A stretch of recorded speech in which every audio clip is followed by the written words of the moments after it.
Assalamu alaikum warahmatullahi wabarakatuh. Jirtu hordoftoota kiyya jaalatamoo fi kabajamoo. Warroonni biyyaalaas biyya keessas kan jirtan marti keessanuu bakkuma jirtanitti nageenyi kee isin qaqqabu. Akkam nagaa jirtan yaalaamanni isaanii fayyaadha dalagaan fayyaan wanti martuu akkam isin jedha na bira nagaa alhamdulillah. Isin biras nagaa akka ta'e abdiidha qaba. Itti aansuun har'aan tanas viidiyoo gabaabduu taqqabadhee dhufeetiin jira akkuma isin mul'atu kun burtukaana. Quncee burtukaana goggositanii ta'uun mala ka amma irraa baastan ta'uun mala amma walitti tokkoma jechuudha. Inni kun walitti makaadha ka amma irraa baase akkuma dura suura irratti mul'atan illee jira. Isinitti mul'isutti kaan immoo ka gogellee ta'uun mala rakkoo hin qabu jechuudha walumaa galatti. Egaa akkasi quncee burtukaana keessan qopheeffatanii booda waan yeroo biraa ittoo tariitii nyaata garaagaraa ittiin bilcheeffannetti gootanii bilcheessan jechuudha. Maaliif fuula keenyatti akka michii nutti hin goone kanaaf waan gizee biraa nyaata ittiin dalagnetti gootanii bishaan akkuma argitan kana burcuqqoo tokkotti naqeetiin jira. Isin egaa haala baay'ina wanta dalagattanii irratti hundaa'a jechuudha. Bishaan sanii olisitti dabaluu dandeessanii itti aansee talbaa itti makaa. Talbaan akkuma marti keenya beennu rifeensa keenyaaf fuula keenyaaf irra darbee soorannaa keenya keessatti karaalee garaagaraatiin egaa fayyadamna. Faayidaan talbaa hedduudha. Kanaaf har'aan tanas wanta lamaan kana qofa fayyadamtanii fuula keessaniif waan bareedaa tokko qopheeffachuu ni dandeessanii jechuudha mana keessan keessatti. Burtukaan akkuma marti keenya beennu vaayitaamin C'dhaan kan badhaadheedha. Vaayitaamin C immoo fuula keenyaaf waan bareedaa waan ta'eef an talbaa hojii kana godhee affeelee jechuudha akkuma isinitti mul'atu. Kana ni hubattan jedhee yaada yeroo affeelamu isinitti hin agarsiisne maaliif talbamaa fi quncee burtukaana bishaan burcuqqoo tokkotti naqeetiin affeelee garuu hanga inni sirriitti bilchaateetiin faayidaa of keessaa fixatutti eeguun qabdanii diqqooma gadi laafu qunceen isaa gallaaf gahaadha.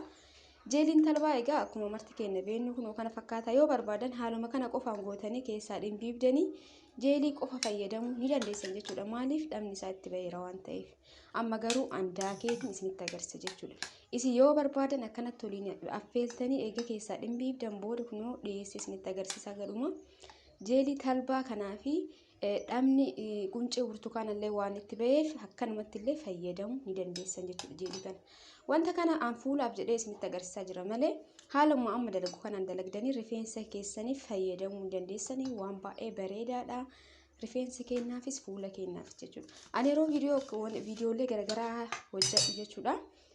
Yeroo tokko yeroo qopheessisa kana amma bakka lamatti gootanii yoo irraa qixattanii yoo barbaadan fuula keessan yoo barbaadan rifeensi keessaniif oolfachuu ni dandeessan jechuudha. Dirqama garaagaraatti qopheessuun isinirraan eegamu. Haala kanaan ni daaka. Akkuma dura isiniin jedhetti ani rifeensaafis fuulaafis waan barbaaduuf sirriitti yabbisu bishaanuma isaa wajjin daaka jechuudha. Akka rifeensaaf illee yoo ta'e dibatuun natti tolutti. Kunoo kana fakkaateetiin jira. Isa kana amma keessaa dhimbiibna. Egaa yeroo dhimbiibnu kan uffata haphiitiin dhimbiibuu qabna. Kan nu keessaa dafee nu bahu. Kanaaf isa kanaan yeroo kamuu uffata kanaatiin dhimbiibaa isin waan barbaadan dhimbiibaa yookaan keessaa cuunfaa. Akkuma isin mul'atu kana jajjabaataa waan ta'eef keessa cuunfuu qabdanii yoo rifeensi keessanii fayyadamtanis booda keessaa hin bahu waan ta'eef haala kanaan yoo dibattan fuula rakkoon qabu garuu rifeensaafis waan hin dalagu akkasumaan kanaan hin cuunfa jechuudha. Egaa akkuma viidiyoon kun isin bira ga'een marti keessanuu laayik sheer gochuun dagatinaadha. Haala kanaan sirriitti keessaa cuunfachuu qabna jechuudha. Egaa warroonni chaanala kiyyaaf haarawaa taatanii Zamzamiin jedhamu subscribe gochuudhaan maatii kiyya ta'uu dandeessanii warroonni armaan dura maatii kiyya taatan immoo baga nagaan eeddanii akkam dalagaan isiniin jedha mara keessanuu guddaa tokko isin galateeffadha. Warroota sheer naa godhaa jirtan yaada keessan koomentii naa godhaa jirtan hedduutu akka galatooma ulfaadhaa isiniin jedha. Warroonni haarawaa taatan illee kottaa maatii kiyya ta'a. Ka gubbarratti feesa kana fakkaata. Akkuma argitan kana kunoo inni kun akkana jechuudha. Isin yoo barbaadan kana caalaa akka furdatu yoo barbaadan dhama isaa san jalaa dhimbiibattan jechuudha osoo daashin dura. Ammaaliif akkana godhee akka akkana qallatu godhe isinitti fakkaate rifeensi kiyyaafillee asumaaniif fayyadama waan lamaaniifuu ni ta'a jechuudha. Egas booda dibata kana aloe veraatti godhee isin waan qabdanii olive oilitti godhee dhifama. dibata olive oil itti godhee kokonaat illee ta'uu ni mala. Egaa kanatti waliin geettaniin booda yoo fuula keessaniif barbaadan irraa qannafattanii kaan rifeensa keessan fayyadamuu ni dandeessan jechuudha.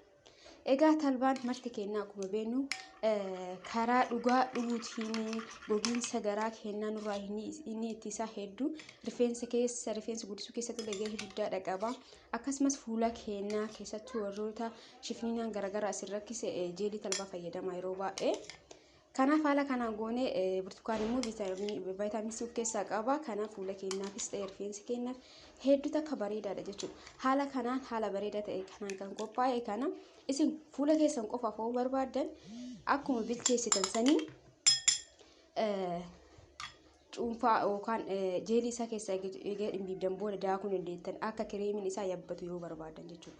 Angaruu rifeensa keessaniif illee akkanatti yoo gootan dibatuu waan nama rakkisneef akkana godhee fuula keessaniif fayyadamtan yoo barbaadan gargara dibattanii yoo bultan ta'e kun akkuma argitan kana wanti takka wanti isin jibbisiisu hin jiru. Wanti irratti illee hafu hin jiru jechuudha. Dibatuma fakkaataa kun isinitti agarsiisuu fi fuula kiyya dibadhee isinitti agarsiisuun homaa waan qabu. Galgala dibattanii ganama ofirraa dhiquu dandeettan. Homtuu akka waan dibata dibattaniiti. Yoo barbaadan immoo daqiiqaa 30 tursiistanii ofirraa dhiqatan. Egaa viidiyoon irraaf qabadee dhufee kanaan gammaa fakkaata. Viidiyoo biraatiin walitti deebinaan akkasitti hundumti keessanuu fayyaana ta'a horaa bulaa ulfaadhaa isiniin jedha. Viidiyoo kana laayik sheer gochuun dagatina. Viidiyoo itti aanuun wal arginaan akkasitti fayyaana ta'a. Baay baay.